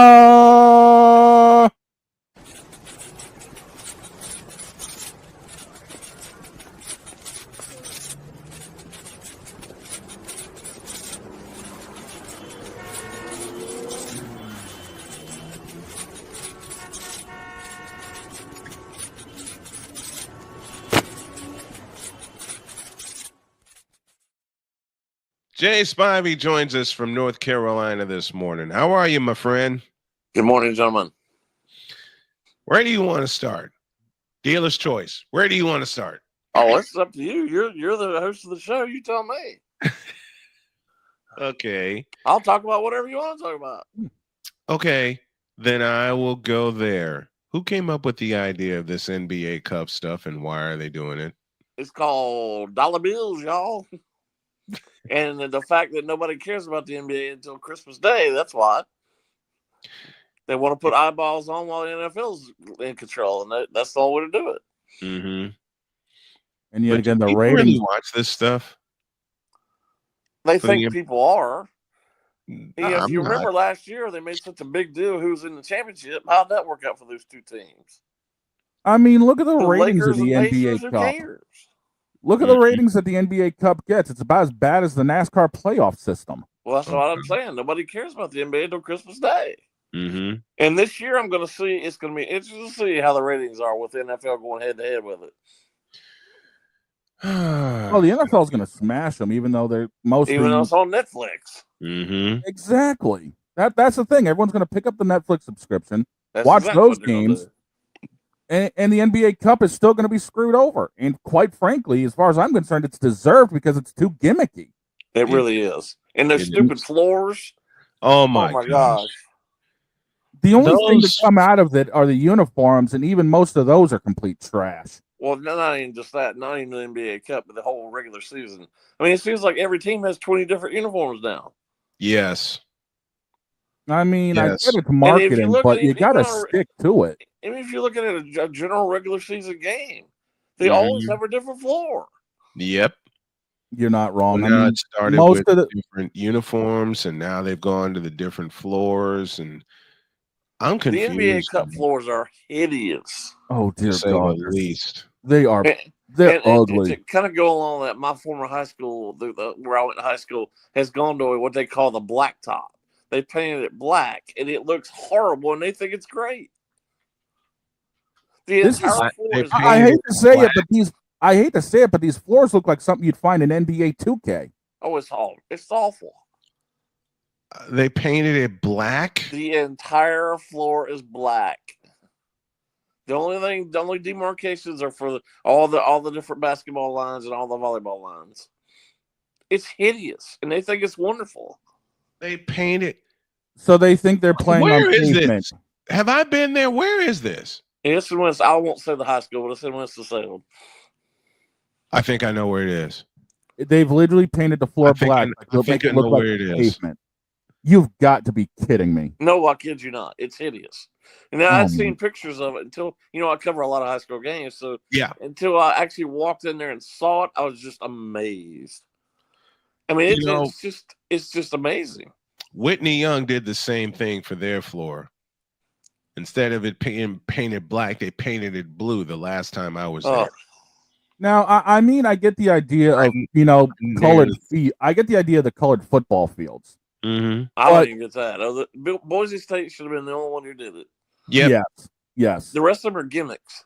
They are. This is so these NBA Cup floors are so gimmicky. They're hideous. And I mean the fact that they've even got LEDs in the floors now. Oh. What type of BS, dude? But they want to talk about they don't have any money. Where are these LEDs in the floor, Shane? From what I'm understanding, and it's only a couple of teams that are utilizing them, quote unquote. It's actually to mark where the 3-point lines are, and to show off where the shots are being taken. Oh, jeez, come on! I mean, the free throw lanes have the NBA Cup design. Well, the whole cup is on the floor basically now. Yeah, it is. I'm looking at some of these floor surfaces right now. I am appalled at what the Celtics did. I mean, leave the parquet floor alone, will you please? I'm appalled what the Lakers. I mean, sorry, not the Lakers. The Celtics do with their uniforms. Don't even get me started on how bad those are. Don't get me started on how bad. Red Auerbach is rolling over in his grave with seeing these uniforms. Yeah, he is. Yeah, he is. So many of the how many of our listeners here know who Red Auerbach is? Not just Auerbach, dude, but I can guarantee you, Parrish is rolling over in his grave right now. Casey Jones, Dennis Johnson. I mean, in what concept is that uniform a good idea? Because we really don't have black in our color scheme. Mm-mm. Well, it looks like something you'd find on a JV squad. I could go along with that. Well, it was just about every sports team in the country. Yeah. They want to trot out black with all their uniforms, and they don't have black anywhere near their team colors. I'm looking at the surface floor for the Brooklyn Mess. Ew. Wow. You want to see one worse? Look at the Houston Rockets. Oh, no. Oh, God. I'm seeing some of these floors now. I'm seeing the design they put in the floor. Seeing the one for Cleveland. I saw the one for Dallas. That's hideous. The Nuggets sad is part hideous. is they're trying to generate just for teenagers and younger kids, and yep, it seems like they like this junk. But not everything in this world is about kids. This is something you would. These floors are something you'd find in the NBA 2K game. You want to see a floor that's hideous? I submit to you the Detroit Pistons. I saw that. The whole floor is messed. Well, look how crappy that team is. Period. Yes. I hate to say it, but that team hasn't been relevant since the 80s, and that counts the Malice in the Palace. What the hell is this floor they done for the Houston Rockets? You see how bright red that is? It's awful. Who did this? Again, this is something. These are designs you'd find in the NBA 2K games, plain and simple. And that's the problem: is they're trying to cater to the younger crowd. Yeah. With this stuff, I mean, that's why NASCAR is getting hit. Is they're trying to cater because no one's going to sit around nowadays and watch 2.5, 3 hours of racing. Right. I mean, that's why Formula One's kicking our tail in ratings, is because that only goes about an hour and a half. Mm-hmm. Well, to me, I think the stoppages they have in these longer races are ridiculous. Just keep racing. The stages are ridiculous. NASCAR got doomed with the stages, plain and simple. That's just stupid. Mm-hmm. I mean, you got like 4 or 5 stages a race. That's just ridiculous. And again, this is a gimmicky thing to try to keep people's interest. Well, as I've stated on this show many times, and people I talk to all the time, they don't want to listen to me say this. It's a lot of it is because they want to continue to fight through the NFL season and continue to be on and take the money. Mm-hmm. But they want to. They don't see the fact that, like on Sundays, honestly, what are you doing on Sunday but watching the NFL? Right. I say this over and over and over. It's not just the NASCAR, but yesterday. Mm-hmm. Why on earth, of all days, did the WNBA choose to have their draft lottery yesterday? Yes. How stupid is that? Stupid. I mean, here's the big thing. I caught the schedule release for NASCAR, and I saw when most of their start times are. Back half of the season, the majority of the races are starting at either 2 or 3 o'clock in the afternoon. That's just dumb. Mm-hmm. That's dumb. That's right as the 1 o'clock games are ending and just before the 4:05s go off. You're not going to compete with that schedule. WNBA, The WNBA got slapped with their ratings trying to face off in their finals against the NFL's late schedule. It makes no sense why they want to play their finals games on Sunday. Mm-hmm. Finals. They can play them on. They can play them on Tuesday where hardly They nothing's played going 2 on. of their 5 finals games on Sunday. Mm-hmm. And they How got dumb is destroyed. that? And they got destroyed. I mean, NASCAR's championship race got about 3 million eyes on it. Well, that's their fault. See, golf did the right thing. PGA did the right thing. Although they say the regular season starts in October, let's just face it, it's not really not really the beginning of the regular season. No, it's not. The regular season ends on Labor Day weekend, which is when it should finish. Yes. They got wise to the fact that the NFL was killing them in the ratings, so they pushed back. They moved their schedule back, and now the PGA Championship is Labor Day weekend. Labor Day weekend. Exactly. Exactly. And, that way they're not getting destroyed. You're getting the early slate of the NFL season. I mean, you're 1 or 2 weeks in at the most, or getting ready to go into the first week. You've got no competition. Although I don't understand it, if you're a quote sports fan, how you don't watch the NFL. I don't get it. But I don't even get it if you do, what are you watching on Sunday that's Besides, relevant? Yeah, you're not. To the Fanatics Feedback Zone, Thomas O'Boyle is joining us. Good morning. See you on Zebo at 8 a.m. Pacific. Yes, sir. He says, fly, Eagles, fly. He said, agreed, no stages to Yap and NASCAR. Yep, with Jay's argument. I'm going back and looking at these floors. What in the world are some of the Knicks floor for the NBA Cup is orange. It's hideous. I mean, I won't turn it on because it hurts my eyeballs to watch those floors. It hurts mine. It hurts mine. And yet again, they think this is a good idea. I'm afraid to see what they came up with the Pacers, which is the team that's closest to me. And the Chicago Bulls are 3 hours away.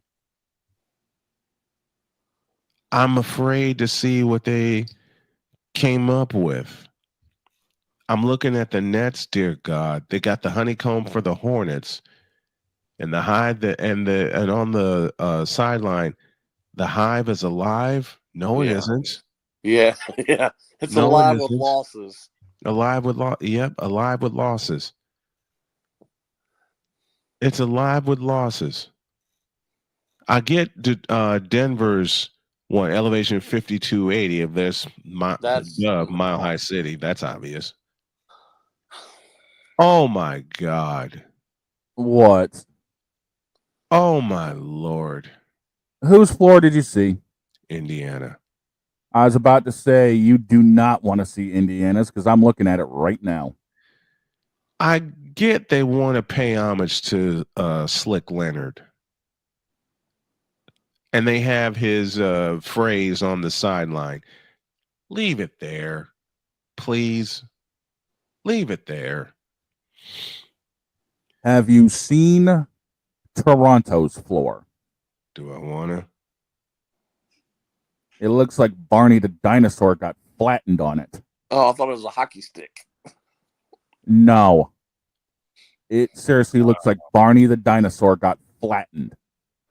Oh, no. Oh, God. No, thank you. I don't want to see it anymore. Who watches Who came this? up with this idea? Who watches this? Who came up with this idea? And to think the Lakers of all teams, hung a banner for this last year. They sure did. One of the iconic It's the only teams banner they're going to hang. They hung a banner for this. They hung a banner. It's the only one they're hanging, plain and simple. Well, they're not winning with LeBron. No, they're not. Hell no. No, they're not. And we briefly talked about this earlier in the show. His son Bronny will not travel on commercial flights with the G League team. Oh. I found that out and I started laughing. So he can do whatever he wants. Oh, apparently. Well, let's face it, guys. I mean, if his name were not James and he was not LeBron's son, you think he would have been drafted by anybody in the NBA, let alone the Lakers? No. Nepotism is real. I mean, he barely played for Southern Cal. Yeah, barely. Barely. And he winds up drafted in the second round. With what skills? He wouldn't have been drafted if it weren't for his dad. I mean, I'll say it again, with what skills? And I'm tired of hearing about him, frankly. I'm tired of it too. Talk about people who can play. Mm-hmm. Talk about the resurgence of the Warriors. And no one wants to talk about that. Yeah. No one wants to talk about that. They're sitting up top of the Western Conference right now. As good as he is, he's still probably one of the most underrated athletes of all time. And I'm talking about Stephen Curry. Yep. And I was just reading not too long before I got on the show here. I was just talking about, I was reading what Shaq said about how three-pointers are ruining the NBA. And it's not just the NBA, it's all of basketball. Everybody thinks they can be Steph Curry and shoot threes. Not everybody can shoot like Steph Curry. Mm-mm. I mean, like I told you last week. You know how much time and work you put into it? I've now been going to 3 Wake Forest home games. It's just been hard to watch because they jack up 30 or 40 3-point attempts a night. You know, I've said this about Steph and company. I said that Steph has turned an anomaly into a weapon. Steph took an anomaly and turned it into a weapon. Yep. And Steve Kerr seized on that. Right. And created a strategy out of it. Right. When you get threes in the flow of your offense, that's one thing. But to do what the rest of the NBA is doing and just jack up threes for the heck of it, it's not working. Why are 6'10" and 7-footers shooting 3-pointers? Why? Joel Embiid, we're talking. Yeah, exactly. Why? Joel Embiid. Take the ball to the basket and at least get. If you're fouled, so what? At least, heck, nobody can even shoot free throws anymore for that matter. You know, no one wants to talk about, and we mentioned this a few seconds ago. No one wants, and I'm going to expand on this tomorrow. No one wants to talk about the fact that the Golden State Warriors are first in the West right now. Nope. They all want to talk about the Lakers, who are irrelevant. They want to talk about the Lakers. They want to talk about the Suns. They're irrelevant. The Denver Nuggets. They're irrelevant. They're expecting, and they are even expecting the Kings, who are locked in the 8th spot right now, and I'm going to be watching this all throughout the season. The Golden State Warriors are 10-2 and are sitting up top not only the Pacific Division, but they're sitting up top the Western Conference. And if you look, they get about, if not the highest, one of the highest ratings per team in the NBA. Mm-hmm. On TV. And they're one of the highest scoring teams in the NBA. No one wants to talk about it. Why is that? Because it's Golden State and people expect that dynasty to be dead. It's not. It's not. And I'll tell you, the one player that's rescuing the Warriors right now, aside of Steph, Buddy Hield. Oh, yeah, definitely. Buddy Hield. He's found a team that he doesn't have to be the star for them. Exactly. He can be the second or third option and be okay. And there's nothing wrong with that. And he's coming off the bench doing it. He's doing great with Golden State right now. And I disagree. I don't know if it's totally his decision, whether it is or not. I disagree with some of the player decisions they made in the Olympics, but who can deny what Steve Kerr's done as a coach? You know, I never talked about this after the Olympics. But why didn't Steph Curry get awarded the MVP of the Olympics, especially with what he did in the gold medal game? Well, just like what we're talking about. It's a popularity contest. Yep. Unfortunately, that's true. It's not like baseball where stats actually matter. Speaking of which, are we ever going to find out who wins these awards in baseball? No. I don't know. I love baseball, but it's just ridiculous how long it takes for them to do things. It's like a glacial effort to get them to do anything. It is. It is. I mean, let me ask you this, Jay. Where does Pete Alonso wind up? One of my best friends is a big Mets fan. He still thinks he's going to sign with the Mets. I don't think he's going to sign with the Mets. I think if he were going to be with the Mets, he had already signed with the Mets. I think so too. I think he's going to end up somewhere else. I don't know. I don't know where, but I don't think he's going to sign with the Mets because it goes back to analytics, and their analytics people clearly see him as a declining player who plays first base. By the way, Jay, to answer your question, the awards for the MLB are going to be handed out on the 20th and 21st.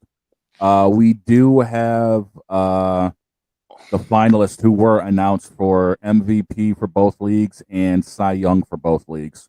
I understand that, and I appreciate that. But what other sport does it well after the season's over? None of them. It's usually right after. I know they want to keep people involved with the sport. I get that. But we're well after the World Series before any of these major awards are being announced. I mean, we're 3 or 4 weeks out now. Right after the Dodgers beat up the Yankees. I mean, I understand they want people to keep it, and especially with hot stove coming up and the winter meetings and all that other stuff coming up. I get that, but don't wait till 3 or 4 weeks after the World Series to announce your MVP and Cy Young. One football note that just came down: Daniel Jones has been benched. I saw that. Yes. But if you read between the lines, you see one of the reasons why.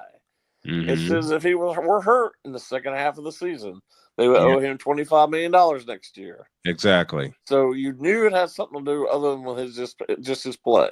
Just his play. Yep. And to think the game I saw Daniel Jones, which was Duke against Northern Illinois in the Quick Lane Bowl in Detroit. And yes, I saw that one live.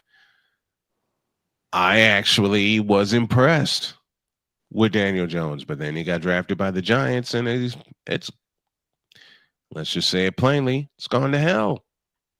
Yep. Well, the other thing, I mean, with him, I know that he just signed a contract, and it doesn't really mean anything in the NFL, but where are they going to go? If they cut him, where are they going to go? Because this draft is not exactly full of quarterbacks this year. So where are they going to go? Not. When are we going to have a quarterback class again? When are we going to have that? Well, I told you it's the worst coach position in football. It is. And even with the guys who were drafted this past year, look, some of them are playing horribly. Not our fault. New England can't protect Drake May. Yeah, I think he's eventually going to be a pretty good player. I think so too. It's just a matter that they didn't get him. They didn't start him this year. I mean, he deserved to be started and not sit behind Jacoby. If you look, I think your two best rookie quarterbacks right now are probably Jaden Daniels and Bo Nix. Bo Nix is really playing well. And Nix has come on lately, especially with what the Broncos did to the Falcons yesterday. I mean, the Broncos are really playing well. College football will finish off this discussion. And what do you think next week or this coming weekend, Jay, is the game of the week? Well, before I get to that, and then thanks for asking. But you just mentioned Northern Illinois. Yes. The fact that Notre Dame lost to them should be a disqualifier. However, what are they, fifth now, or eighth, or whatever it is? Yep. They shouldn't even be anywhere near that high. They should. You know what? You're right, because they lost to Northern Illinois at home. If you look at Notre Dame's schedule, it is terrible. Notre Dame is currently sitting at anybody this year. They didn't. Who did they play? What do we often say on the program, gentlemen? Who did they play? The best team they played all year is Texas A&M. Texas A&M. Yeah, they got Army at Yankee Stadium this week, and they got Southern Cal next week. Neither of which are that great. Like I said, Notre Dame's currently sitting at number 6 in the polls. If they were any other team and played the schedule they played and lost to Northern Illinois, they wouldn't even be in this conversation. They would not be in the conversation. But I still hear people. One of my best friends, who I was just talking about as a Mets fan, a lot of New Yorkers glom on Notre Dame. He's one of those guys. He vows and protects him, says they're great and this and that. No, they're not. Nope. And he I haven't laughs. seen. I'm really serious about this. I've I done. told him a couple weeks ago. I said there are 25 teams who can beat Notre Dame, and Mhm. he just laughed and laughed and laughed. I said, and I'm a big college football fan. He's not really. He just glums on Notre Dame. Yes, I really do believe there are 25 teams who can beat Notre Dame pretty easily. I believe so too. Oh, easily. I believe so too. The one game where I think the only game they're just the SEC, which I follow religiously, even though I don't have a team in the fight. Mm-hmm. I really believe outside of maybe, I know Vanderbilt's had a really good year, but I don't think they can beat Notre Dame on a consistent basis. Man, Mississippi State has been horrible this year. Yeah, but outside of them, everybody else is really good. Mm-hmm. And they all can beat Notre Dame. And then you look at the Big Ten; there are very few bad teams. Does Indiana have a chance in Columbus? I certainly hope so. I would love for them to beat Ohio State. I'd love for Indiana. My wife's a graduate of Indiana, and I promised her I'd cover that game this coming weekend. I would love for Indiana to spring the upset of the year and beat them in Columbus. I hope he stays there. I know they just signed a contract extension Mm-hmm. for a lot of money, but I still don't believe he's going to end up his coaching career there. Yeah. I don't believe Signetti's ever going to. He can talk a big game all he wants. If somebody offers him, $10 or $12 million, or heck, even an NFL job, can't tell me he's going to stay in Indiana. Yeah. Well, that's Jay Spivey and our Spivey Notes joining us here this morning, as he does every Monday. Thank you very much, sir. We love you very much. Great insight. We'll see you next Monday. Thanks, guys. Have a good week. Yep.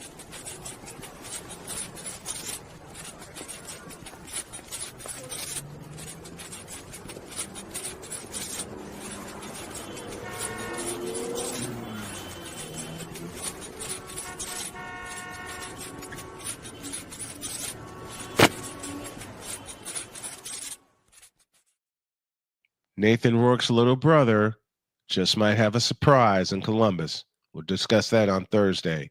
I was about to say before we got out of here, did you actually want to know the top 25? We'll do that tomorrow. Sounds good. We'll do that tomorrow.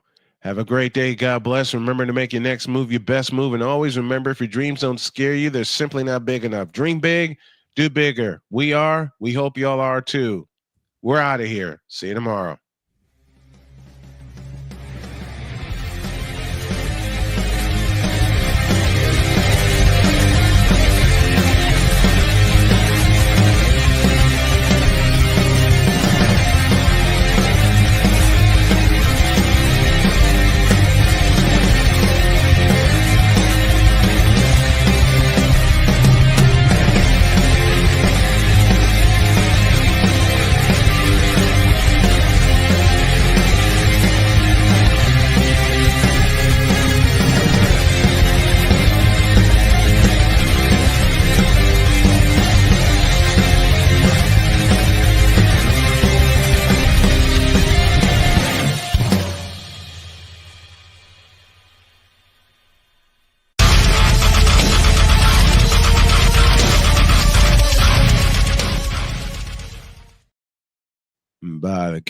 By the way, Caleb Williams, you suck. Oh, God, Commish. Come on. Oh, by the way, not only does Caleb Williams suck, but Joel Embiid, you suck too. Bye.